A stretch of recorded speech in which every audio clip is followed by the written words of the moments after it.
को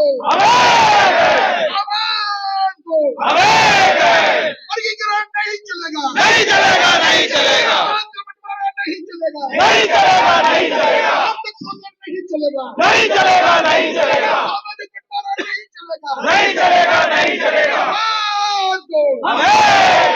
all India CST welfare जिंदाबाद, जिंदाबाद, जिंदाबाद, ऑल इंडिया CST वेलफेयर जिंदाबाद, जिंदाबाद, जिंदाबाद, जिंदाबाद। बाबा साहेब डॉक्टर भीमराव अम्बेडकर उमर रहे।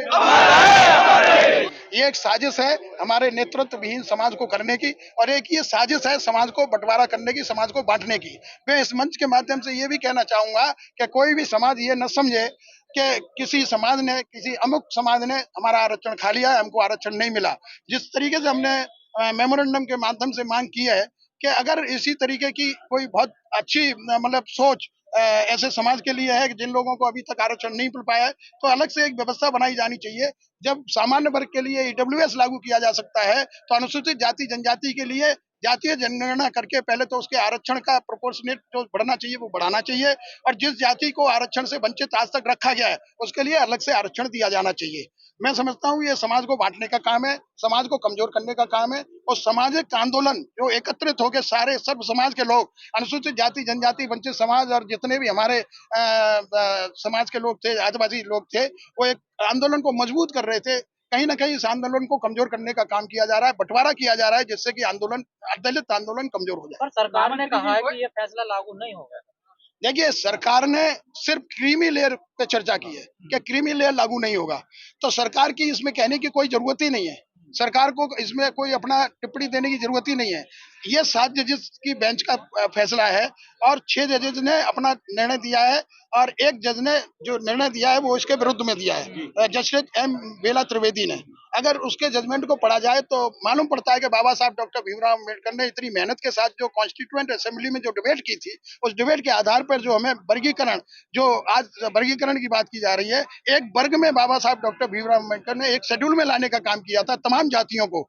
उन जातियों को पुनः बाबा साहब डॉक्टर भीमराव अम्बेडकर के जो कॉन्स्टिट्यूएंट असेंबली की जो बहस थी उसके अंगेज जाकर के ये मतलब काम करने का काम किया जा रहा है।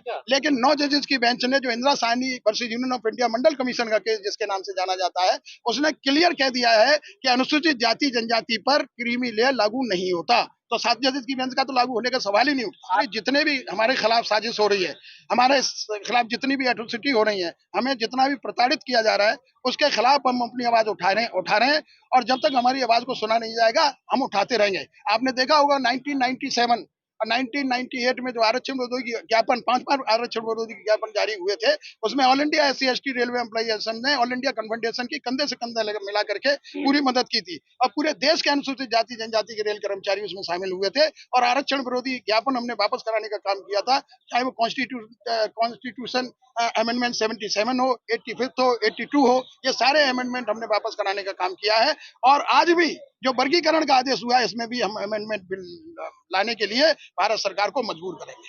आपने देखा होगा कि जब सब्बरवाल के केस के माध्यम से पोस्ट बेस्ड रोस्टर लागू हुआ, तो उसमें जो अनुसूचित जाति जनजाति की वैकेंसी थी वो 4थी वैकेंसी बनती थी, और अनुसूचित जनजाति की बनती थी 7वीं वैकेंसी। जब EWS लागू हुआ तो रोस्टर को बदलाव हुआ, हमारी जो SC की वैकेंसी थी वो हो गई 7वीं, और ST की वैकेंसी थी वो चली गई 14वीं में।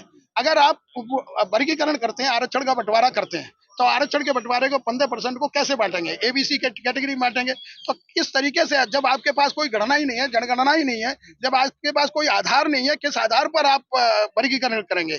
और वर्गीकरण करने के आधार पर आप किस आधार पर ये सुनिश्चित करेंगे कि किस जाति को कितना आरक्षण मिल गया, किस जाति को आरक्षण नहीं मिल पाया? मैं समझता हूँ सरकार के लिए भी एक बहुत बड़ा चैलेंज है कि इस जजमेंट को लागू करना।